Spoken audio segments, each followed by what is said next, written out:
Hello, hello, hello. Good afternoon, good late afternoon. This is Myesha Marie coming to do our Reading the Bible Together.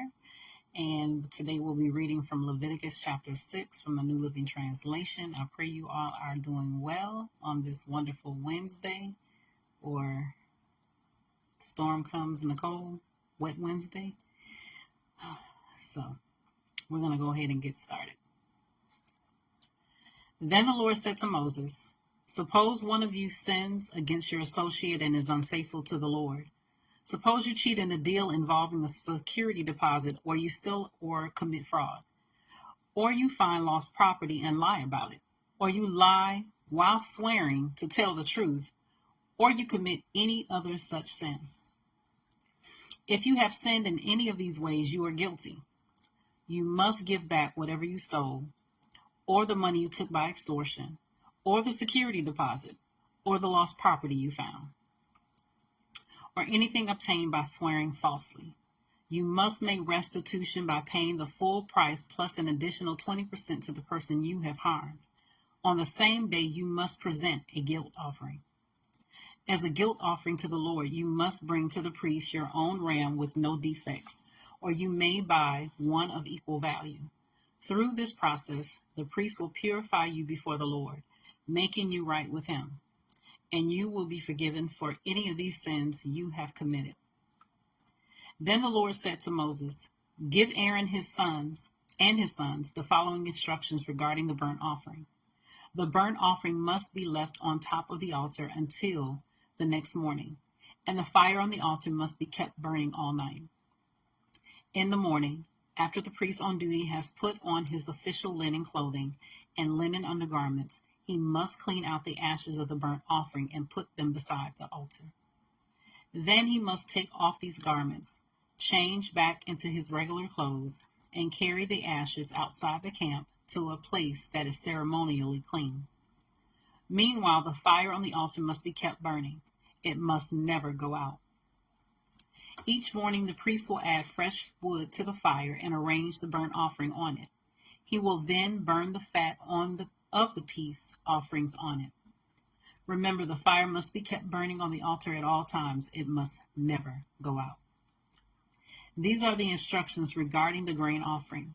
Aaron's sons must present this offering to the Lord in front of the altar.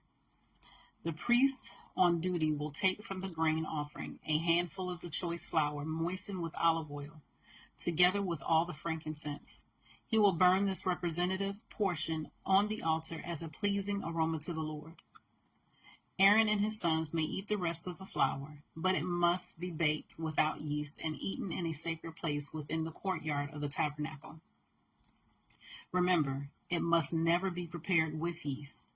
I have given it to the priest as their share of the special gifts presented to me. Like the sin offering and the guilt offering, it is most holy. Any of Aaron's male descendants may eat from the special gifts presented to the Lord. This is their permanent right from generation to generation. Anyone or anything that touches these offerings will become holy. Then the Lord said to Moses, "On the day Aaron and his sons are anointed, they must present to the Lord the standard grain offering of 2 quarts of choice flour, half to be offered in the morning and half to be offered in the evening. It must be carefully mixed with olive oil and cooked on a griddle. Then slice this grain offering and present it as a pleasing aroma to the Lord. In each generation, the high priest who succeeds Aaron must prepare this same offering.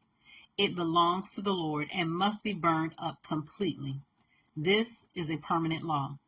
All such grain offerings of a priest must be burned up entirely. None of it may be eaten." Then the Lord said to Moses, "Give Aaron and his sons the following instructions regarding the sin offering. The animal given as an offering for sin is a most holy offering, and it must be slaughtered in the Lord's presence at the place where the burnt offerings are slaughtered. The priest who offers the sacrifice as a sin offering must eat his portion in a sacred place within the courtyard of the tabernacle. Anyone or anything that touches the sacrificial meat will become holy. If any of the sacrificial blood spatters on a person's clothing, the soiled garment must be washed in a sacred place. If a clay pot is used to boil the sacrificial meat, it must then be broken. If a bronze pot is used, it must be scoured and thoroughly rinsed with water. Any male from a priest's family may eat from this offering. It is most holy. But the offering for sin may not be eaten if its blood was brought into the tabernacle as an offering for purification in the holy place. It must be completely burned with fire.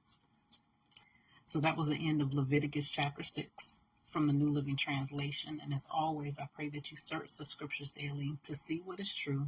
Allow Holy Spirit to illuminate the word into your heart. Bring knowledge, understanding, and wisdom. And as always, give you the revelation of the character and nature of God and how much he truly, truly loves you. You guys take care. God bless. Be safe if you're in the path of the storm. And Lord willing, we will see each other tomorrow afternoon for more reading the Bible together. You guys take care.